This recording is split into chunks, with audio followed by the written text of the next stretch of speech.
supporting victims of electoral violence through legal aid, counseling, and other forms of assistance, and holding perpetrators accountable through robust investigations, prosecutions, and sanctions, strengthening institutional capacity to prevent and respond to electoral violence, including training, building of law enforcement, judiciary and electoral officials, and other institutions. Please, let's work together because we all want a better Uganda. Now, as you heard, in the presentation, the Uganda Law Society continues to do incredible work through our legal aid project, which has offices across the country. And our ever-growing network of volunteer advocates, the pro bono advocates across the country, our members have provided free legal services to thousands during this week. And I'm sure evidence of that will be indicated today. So on that note, I sincerely appreciate all the advocates who have sacrificed their time and expertise to give back to the communities they serve. Also, our legal aid staff who always spearhead these initiatives, your efforts do not go unnoticed. We refer to some of them as foot soldiers because they are at the deepest end. They are in the most hard-to-reach areas, and they sacrifice. They do this with passion and love. And like Eddie said, even as we speak now, at our respective clinics across the country, they are there seated waiting for clients to walk in and offer this service. Equally, I extend our gratitude to our stakeholders in the judiciary, the Uganda Police, the Uganda Prison Services, the Office of the DPP, the Uganda Human Rights Commission, civil society, the media, and the general public. Together, we have demonstrated what collaboration can achieve. It can achieve great strides, and that it's possible to reach everyone in dire need of justice services. On a personal note, for me, legal aid remains deeply personal. It's more of a calling. And as an advocate, I've come to learn that giving back is not just a professional obligation. It is a source of profound fulfillment. There is no greater reward than knowing that your skills have restored hope, preserved dignity, or reunited a broken family. I encourage all my fellow advocates, especially those who are here with us physically and those online. You also inform those ones who have not been able to attend to continue walking this path. Let us mentor others, support each other, and above all, continue serving the people of Uganda with compassion and commitment. But this mission is not for advocates alone. I call upon all of us by supporting legal aid in whichever we can, offering resources, lending your expertise, partnering in outreach, or simply advocating for justice where it is needed most. Together we can make justice systems truly work for everyone and benefit the members of the society. As I conclude, and as we proceed with today's dialogue, I urge all of us to contribute honestly, critically, and constructively. I hope that the deliberations held here will foster stronger collaboration and build a more watertight, fair, and accessible criminal justice system. Let us not take for granted the unique opportunity we have to shape the future of justice in Uganda, not only through our words, but more importantly, through our actions. We cannot afford to treat access to justice as a peripheral concern. Let us work together, that's the judiciary, the bar, government, civil society, and the development partners, to ensure that justice is accessible, affordable, and responsive to the needs of the most vulnerable. Only then shall we fulfill the promise of our Constitution and uphold the dignity of every individual who comes before our courts or our various desks where justice should be delivered. I thank you all for your attention, and may you continue in solidarity and shared purpose to build a justice system that truly serves the people of Uganda.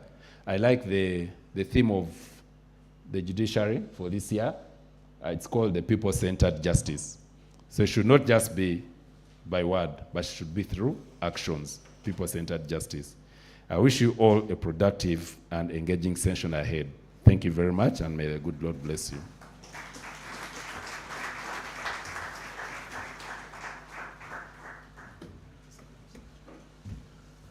Thank you, Mr. Simwe. I was trying to write down some of your key points just to be able to highlight them, but each of them seemed key and I lost track of. I would have written the entire speech, but I want to thank you again for leading us in that direction there. Thank you for those remarks. If I may just make some highlights.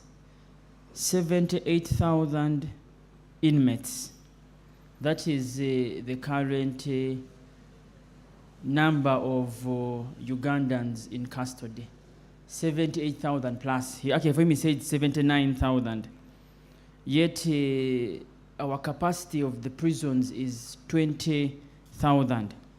Now that means that there are 58,000 people who are caught up in the system, caught up in the prisons, beyond the capacity. He said it is 300% plus over and above the number. These numbers must shock you.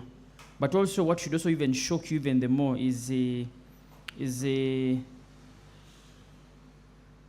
when we haven't moved beyond 1960, beyond Independence Day.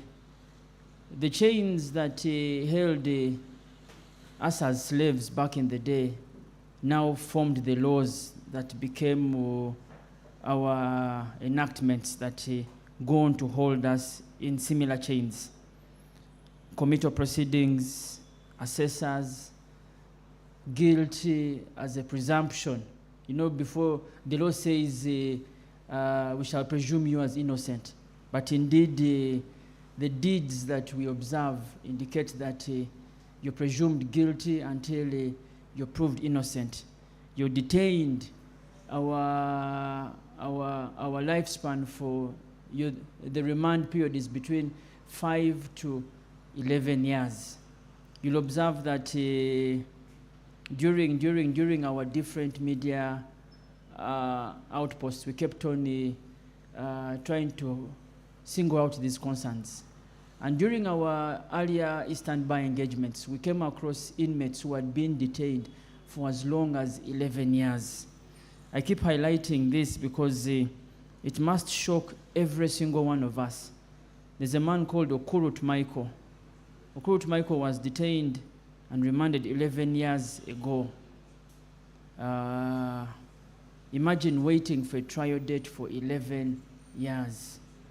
That is almost a sentence plus a further maybe sentence on appeal, because you can't wait for that long. And because of that delay, this gentleman lost his mind. Right now, when you meet him in prisons, he's not of sound mind. He's not receptive. We struggled so much even supporting him because he wasn't able to understand what we were communicating or what we were asking of him. But this is just one of the many examples of people who are going through difficulties in our justice system. Now, when we went to Jinja, it was even also a bigger problem on appeal. People are waiting for the appeals to be heard for between 11 to 15 years. Now, when I look across this room here, many of us haven't hit the advanced age mark as per the law. Now, because of that situation, you're going to find that once you get caught up in the justice system, because you haven't shot above the advanced age, or you don't have, or maybe because you've been living healthy, eating healthy, exercising, and you don't have any medical ailments to justify grant of bail, you would have to wait for as long as that period before you can be granted bail. Now, these and many stories are going to form our next discussion. Let me just have this.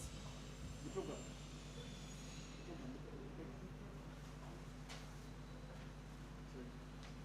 Sorry.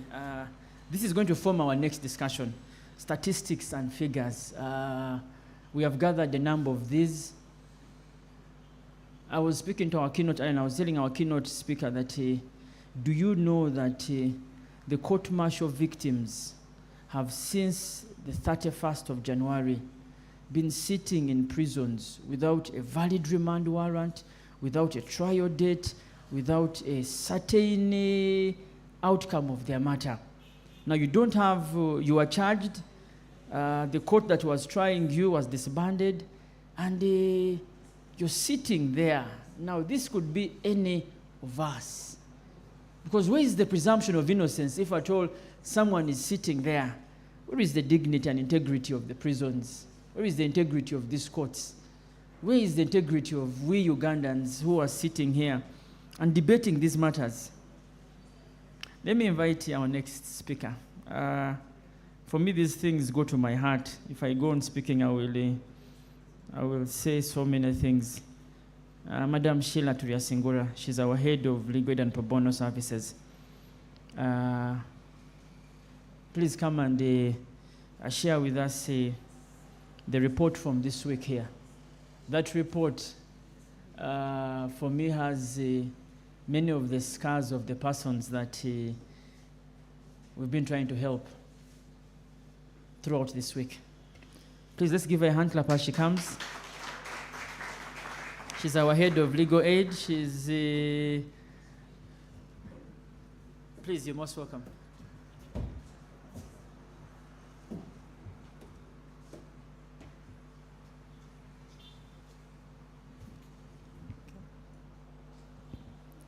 Thank you so much, Council Eddie.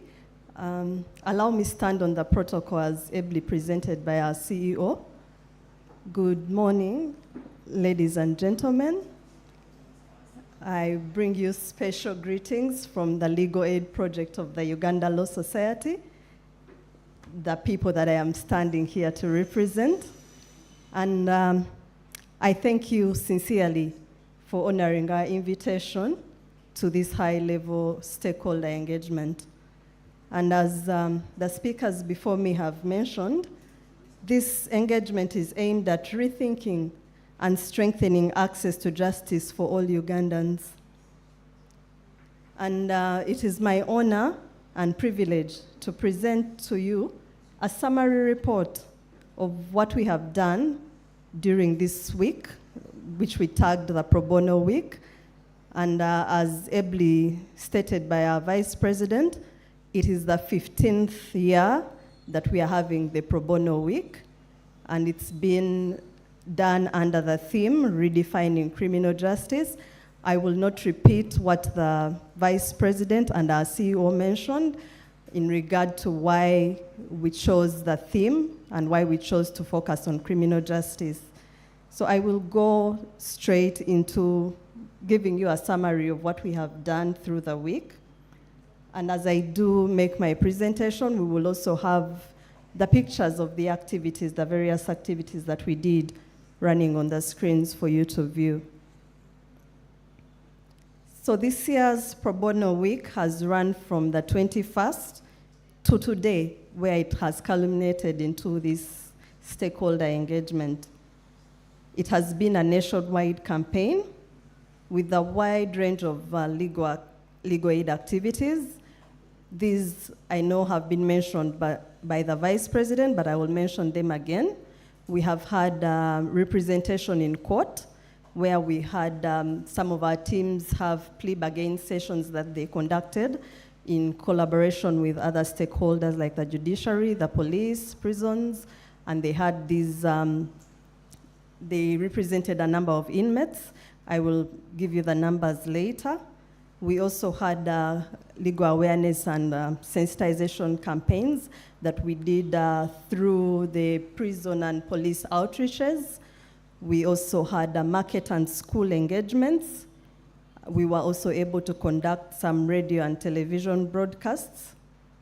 And really the impact of these activities from what we saw all through the week, it demonstrates a profound need for legal support across Uganda and the tremendous potential of collective action, because we saw when we had so many people coming together to provide services that the reach was tremendous.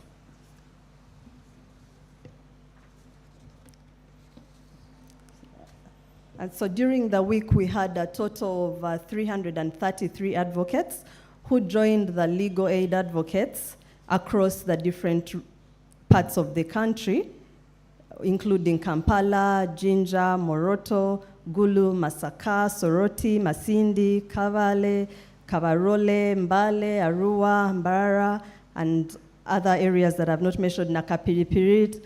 We had quite a number of advocates across who made contribution to making the week's activities a success. I've mentioned the various activities that they were involved in, and really their contribution underscores the growing commitment of the legal profession to pro bono work. That despite the demanding nature of their legal practice, they took off time to join the legal aid advocates to go into the field and offer services to those who would ordinarily not be able to even afford their services. They wouldn't even be able to reach their chambers, but they went to them and offered them the services. So we appreciate the advocates, the 333 that were able to join the legal aid advocates to provide the services. At the beginning of the week, as I know Council Eddie mentioned it, at the beginning of the week, we did manage to visit a number of prisons across the country and remand homes. In total, we visited 14 prisons, and the remand homes, I think, were 3. And we were able to reach out to 3,817 inmates. The facilities that we were able to visit included Amita Government Prison in Abim, Kotido Government Prison, Luzira Prison, Kabong Prison, Arua, Iganga, Peche in Gulu, Kumi, and Kachika Government Prisons. We visited the Fort Portal Remand Home and the Masindi Remand Home, to mention but a few. We were also, and from these numbers, from the different prisons that we visited, we could see, like the VP mentioned, that these prisons are overcrowded. They are holding inmates beyond the official capacity of the prisons. For example, in Amita Prison in Moroto, it is supposed to have 150 people. It's supposed to hold 150 inmates, but it is currently holding 647. Arua main prison, which is built for 300 inmates, is currently holding 1,200 inmates, and some of whom, if not majority of whom, do not even know when their next court hearing is. And so these alarming statistics point to a critical need for justice sector reforms, particularly around pre-trial detention and prison decongestion. Out of these inmates that we were able to meet with, we had one-on-one discussions with 1,625, and some of whom were identified for direct representation. Others were provided with legal advice so that they are able to have their matters settled. And we had some who we registered whose matters have stalled, who they do not know at all what direction their cases are, and we picked this up to be able to support them to follow up on their matters and see that they are handled to conclusion. We also had a chance to meet with 31 inmates who are supposed to be having matters under the court-martial, but they, of course, following the judgment in January of the Supreme Court and all the issues around the court-martial that then happened, they do not know what the future holds, but we did give them advice that we as ULS, Legal Aid, and with our partners, we are not sitting back. We are doing our best to see that action is taken for them to get the justice that they deserve. So during these visits, some of the most common cases that were identified, which you find that they are in custody but without case hearing dates.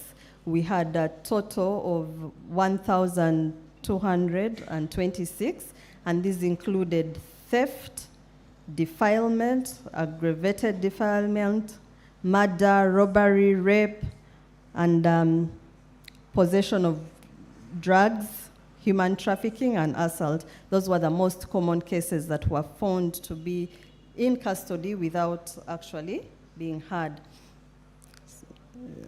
So these figures paint a vivid picture of the justice needs of the prison population and the necessity of early access to legal support. During the week, we were also able to visit different police stations. We visited the police station, the Central Police Station in Moroto, in Masindi, Mbarara, Jinja, Arua, Soroti,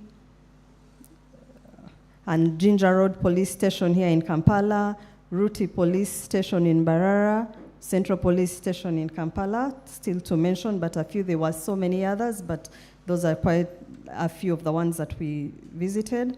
And these engagements, through these engagements, we were able to reach out to 273 suspects, and we provided legal support to them, and were able to identify 115 who we will be representing in different matters that they have. So the offenses that we found at the police still mirror the ones that we have, that I mentioned in the prisons: theft, defilement, assault, and the rest. And of course, there were those that we found that were listed under other, where even the inmate was not sure what case they are charged with, but yet they are in custody. So again, those are some of the issues in the criminal justice system for which we need to discuss and find redress.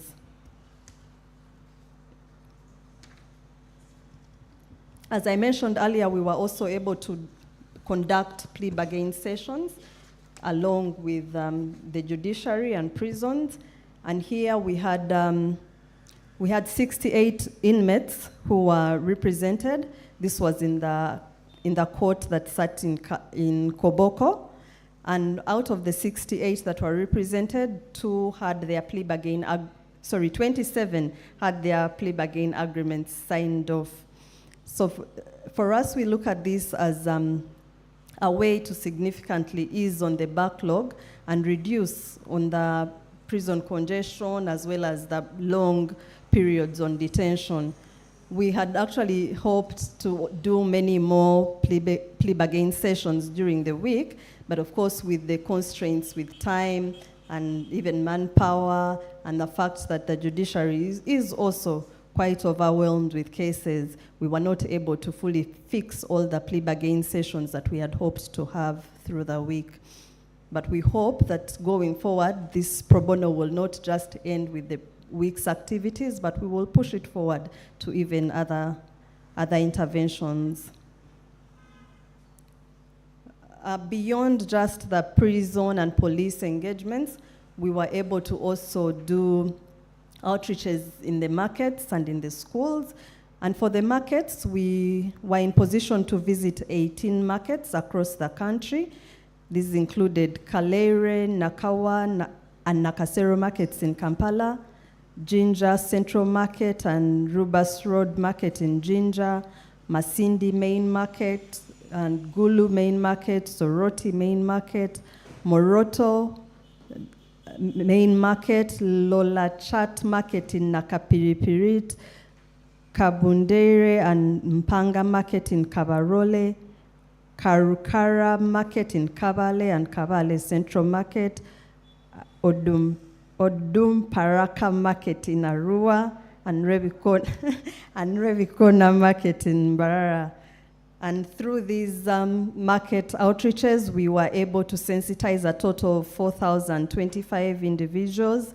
We spoke about property rights, business registration, land rights, succession laws, gender-based violence, and in speaking about all these, we also spoke about how all these things link to crime and the criminal justice system, because many times you find that the case may be land-related, property-related, but somebody will find a way to get you into police and into prison. They'll find a way to make it a crime. So we did speak about that as well. the linkage and how they can go about the criminal justice.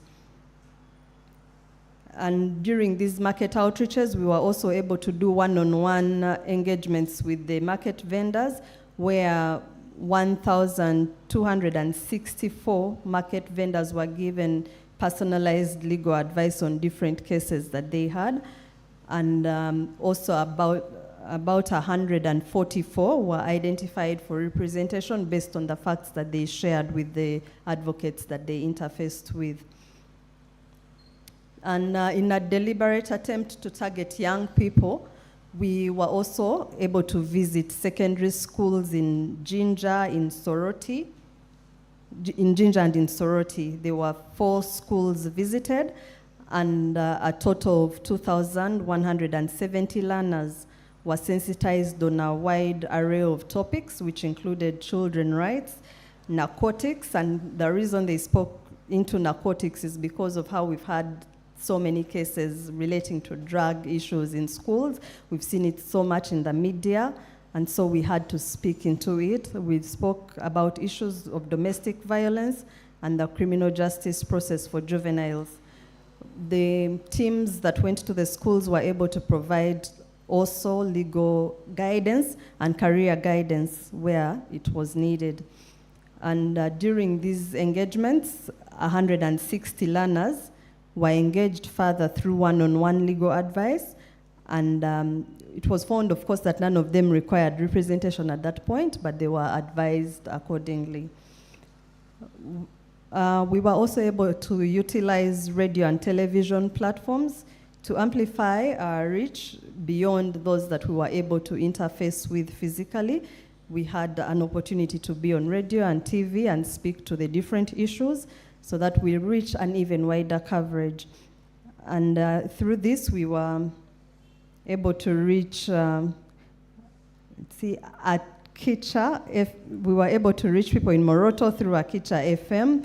We went to Baba FM in Jinja, Radio Maria and Voice of Kigezi in Kabale, Radio Passis in Arua, Voice of Teso, Radio 1, Radio Simba, and Radio West in Barara, Voice of Toro in Kabarole, Radio 7 in Masindi, Radio Rupinyi in Gulu, which all aired discussions on pre-trial remedies, the criminal justice system, succession, land rights, and gender-based violence. We were also hosted on 2 national televisions, which is NBS and Bukede, and these were also still discussing the criminal justice reforms. And so through these engagements, we were able to reach a broad audience.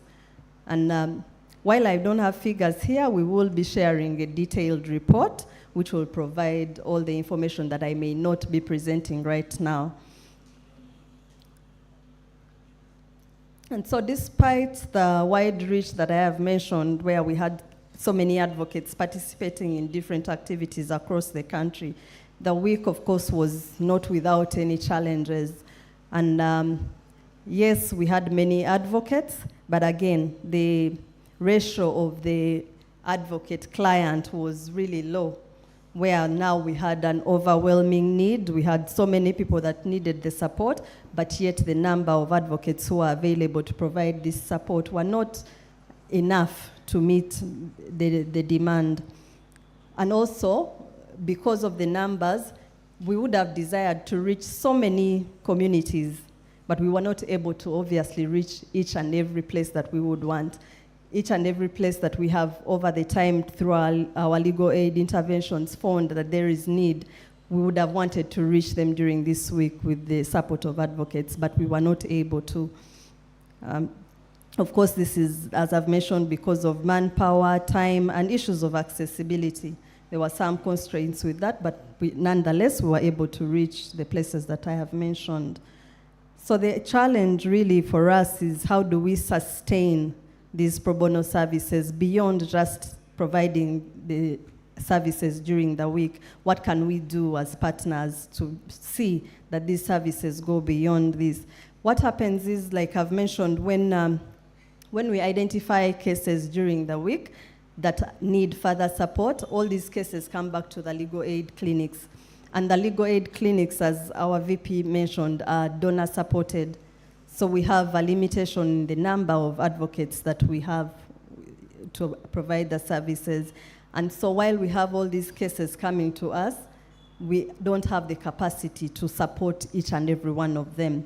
And even when we have, even when we can refer them to maybe advocates to support on pro bono, we have to give the advocates some disbursements for transport. While they are not charging the legal fees because it's pro bono, they need transport, they need filing fees, and these again are tied to donor support, which sometimes, like our current position now, sometimes we don't have a donor that's supporting the pro bono component.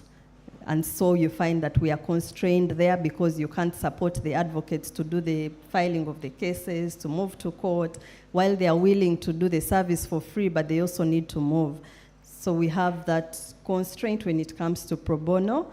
And so in light of these challenges, our call to all of us who are here and any other development partners that may not be here is to join hands with ULS to ensure that pro bono services are enjoyed fully beyond even just a week's activities. So the Pro Bono Week 2025 demonstrated that when legal professionals, civil society, and the public unite, we can significantly expand access to justice for those who need it most. The week revealed not just the depth of legal need across Uganda, but also the willingness of legal professionals to rise to the occasion when needed. And moving forward, we call upon all our partners, all the stakeholders here and those listening to us maybe online, or even those that may not be listening in, to join us in transforming this Pro Bono Week into something beyond just an annual weekly event, but a more sustained, impactful model of legal aid service delivery. And as I conclude, I wish to extend our heartfelt appreciation to all who supported us during this week and made this week possible. Like our VP mentioned, we can't thank the IDLO and the Embassy of the Kingdom of Netherlands enough. They have really stood with us. Beyond even just this Pro Bono Week, they have supported so many of our legal aid interventions, and we really appreciate them for that support. And this was short notice, like we said, but they still came on and said, no, we will support you because this is a good cause. It's an access to justice intervention, and we would like to stand with you. So we really do appreciate the IDLO and the Embassy of the Kingdom of Netherlands. We also appreciate our governing council for the support that they give to the legal aid project. Many of them on the council are very passionate about legal aid, and we appreciate them for that. For the ULS advocates, the membership, those that I mentioned that joined the legal aid advocates this week, and even those that didn't join us but were willing to join us or will join us another time, we appreciate you so much. The ULS Secretariat and the field team at our different legal aid clinics, I'd also like to extend my appreciation to all of you for all the tremendous work that you do. This week would not have been what it was if it was not for all the effort that you put in. And for the local leaders, the media houses, and all the other jealous actors, the judiciary, the police, the prisons, and the general public, thank you all for the tremendous support and the services offered throughout the week, and the invaluable contribution towards enhancing access to justice for all. May God bless you all. Thank you for listening.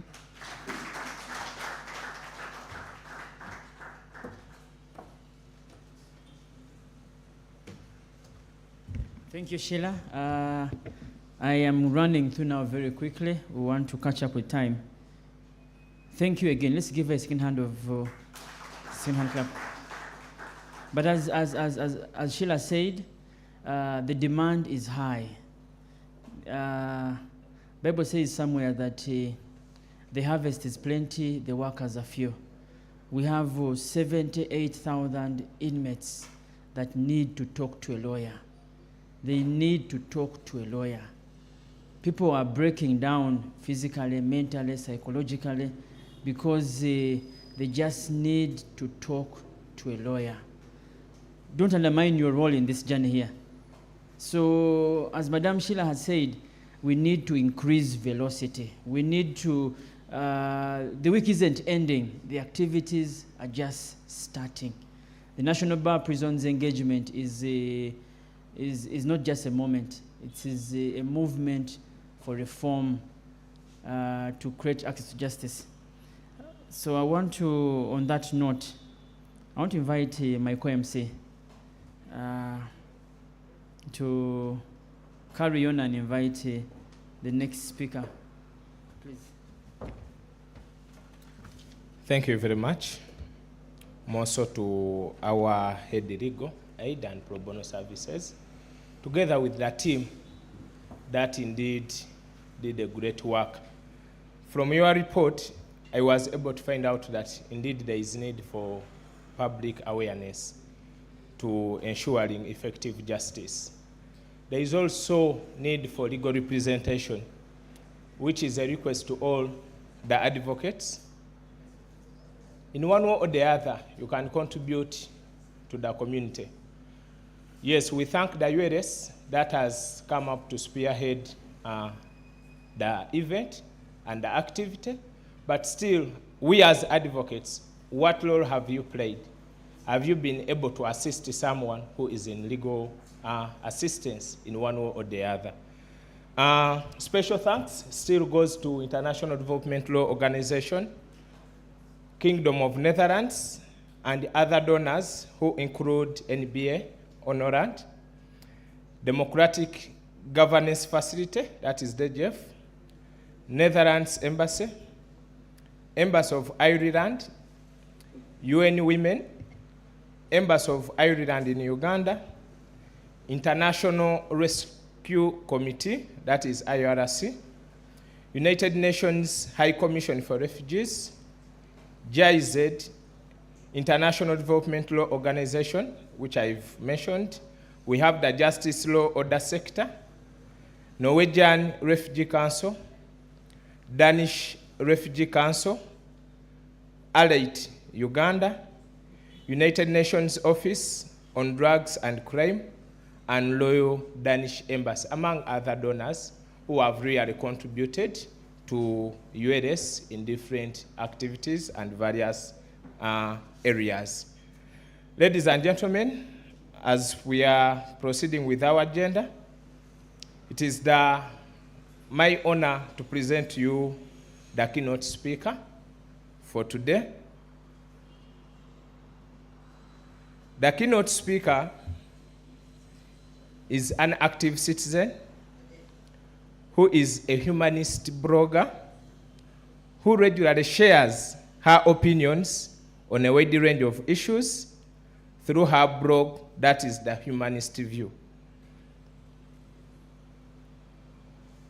She has done the same since a period of 2017 today. That's a period of about 8 years, doing the same job.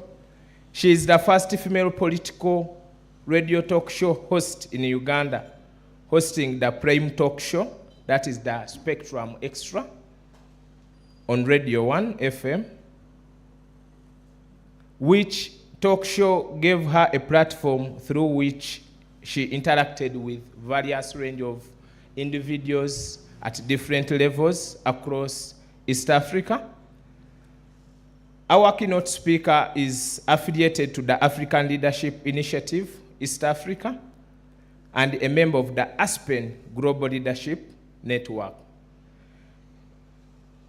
She holds a Master's of Science degree in Development Management from the Aspen University, United Kingdom, and she is a cultural anthropologist and a practitioner. Ladies and gentlemen, allow me welcome Ms. Nora Warang.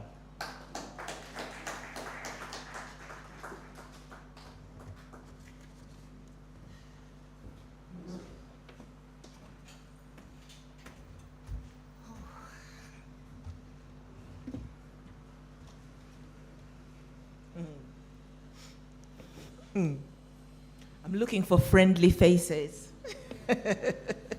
And they're there. Let me repronounce my name. My name is Nora Owaraga. I am the daughter of the late engineer George William Obitio Owaraga, a chief. So I'm a princess who was well brought up and empowered by her father to speak and stand up and be heard.